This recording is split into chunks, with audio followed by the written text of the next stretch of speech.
देखो आमर विद्यालय शिक्षण फलाफल चार्ट जोटा कि चतुर्थ श्रेणी षष्ठ श्रेणी ये आमर टंगाई षष्ठ श्रेणी गणित शिक्षण फलाफल चार्ट लर्निंग आउटकम एवं 601 माने गणितर ये होची शिक्षण फलाफल 601 शिक्षण फलाफल आमर कौन अच्छी ना बड़ बड़ संख्या संपृक्त गाणितिक समस्या को जोग वियोग गुणन भाग इत्यादि करिबो उपयुक्त गाणितिक प्रक्रिया व्यवहार करी समाधान करिबो। एम 602 देखो एम 602 रे कोन अछि ना संख्या मान को मौलिक यौगिक परस्पर मौलिक बुद्धि अबुद्धि इत्यादि आधार रे यौगिक को परस्पर साहाय्य रे चिन्हट करिबो वो पसंद करिबो।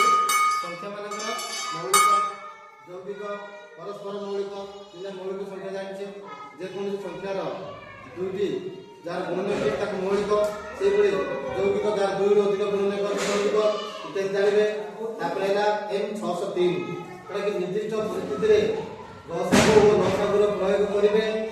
तापर एम 604 जेटा कि पूर्ण संख्यार योग और वियोग संबंधित समस्या गुलिकर समाधान जो आम पूर्ण संख्या अछि पूर्ण संख्या रे अच्छे आम शून्य धनात्मक ऋणात्मक से संख्यार धारणा उपरे तार योग वियोग आदि करेंगे। तापर आम एम 605 टंका पैसा तापमात्रा दैर्घ्य माप धारणा संबंधित परिस्थिति भग्न संख्या और दशमिक संख्या को व्यवहार करेंगे।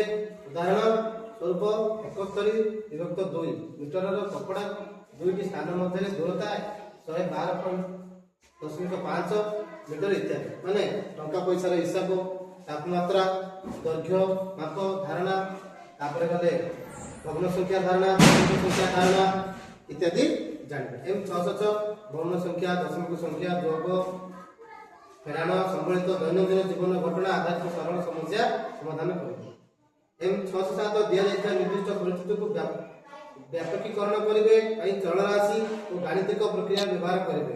उदाहरण x को दैर्घ्य व एम 3 एक परिस्थिति विशिष्ट आयत क्षेत्र परिसीमा 2 गुणन दैर्घ्य प्लस प्रस्थ ये होचा हमर होला बीजगणितर ए भଳି देखंदा हमर भाषा अछि ओटी 401 माने भाषार साहित्यर अन्य मान कथा को मन दे सुनी बीज प्रतिक्रिया प्रकाश करिवे।